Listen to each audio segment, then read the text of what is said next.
Hello, my name is Cheyenne, and I will be speaking about the Palla di Oro, or in Italian, the Golden Panel. It is one of the richest surviving examples of medieval artistry and theology. Here is a photo of one of the panels of the Crucifixion. Here is some of the jewels on it. This is a bigger picture of it, but it's kind of hard to see. Some of the panels you can see very many saints depicted. And then this is a photo of another one of the panels up close, and you can see very many of the gems on it. It began being constructed in 976 CE, where it was expanded upon in 1105 CE. It was finished in 1345 CE. It was built in Basilia di San Marco, or St. Mark's Basilia in Venice, Italy. It is heavily treasured there, and it is one of the city's richest artworks. During the time it was created, European art was primarily influenced by Christian theology. The Palla di Oro represents the union of state and church. It was commissioned by Doge Ordolaf Falier and later expanded under Andrea Dandolo. It was created to glorify God and Venice's values as a Christian empire. The Palla di Oro was created using gold, enamel, precious stone, pearls, and gemstones. The gold represents divine light and eternity, while the enamel displayed intricate craftsmanship and rooted in the Byzantine technique.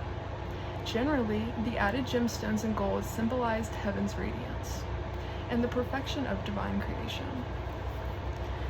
The many panels of the Palla di Oro depict Christ, the Virgin Mary, and numerous saints narrating biblical stories to the people of Venice.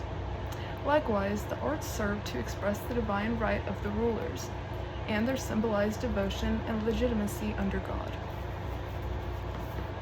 The genre of the Palla di Oro is considered a religious altarpiece, where artwork is designed for use in Christian liturgy.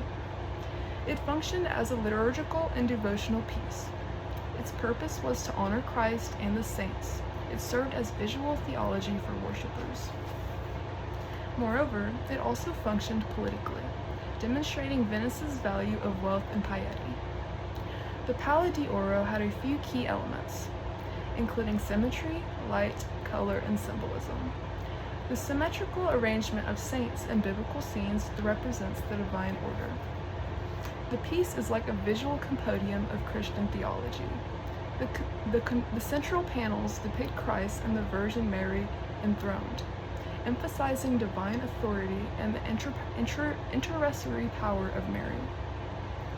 The surrounding panels show saints and apostles, including St. Mark, who was the protector of Venice, St. Peter, and St. John.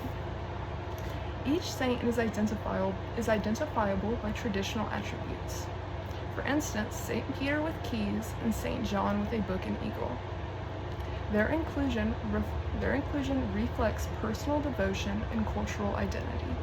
Venice claims St. Mark as its protector. Smaller panels show biblical events from the life of Christ. For example, the Crucifixion and the Passion. There were also narratives from the Old Testament that prefigure Christ's rule. These scenes functioned as a way to teach biblical stories to a largely illiterate population.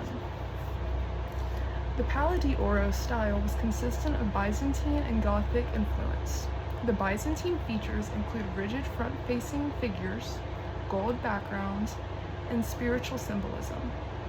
The Gothic editions of the 14th century introduced more naturalistic details and delicate ornamentation. The Palla di Oro reflects the medieval cultural value of unity between faith and authority. The belief that all aspects of life, including politics, art, and society, should serve God's divine order. Likewise, every detail represents the belief that earthly beauty should mirror heavenly glory. Generally, this piece showed medieval conviction, religious and political power worked together under divine authority. Moreover, the Palla di Oro demonstrated piety and legitimacy to rule. Overall, the Palla di Oro reflects the value of unity of faith and power under God's authority. A worldview where beauty, knowledge, and rule ultimately point to the divine. I chose to speak about the Palla di Oro because it's a beautiful representation of faith, politics, craftsmanship, and medieval symbolism. Likewise, the piece served as a perfect reflection of the unity of state and church. Thank you for watching.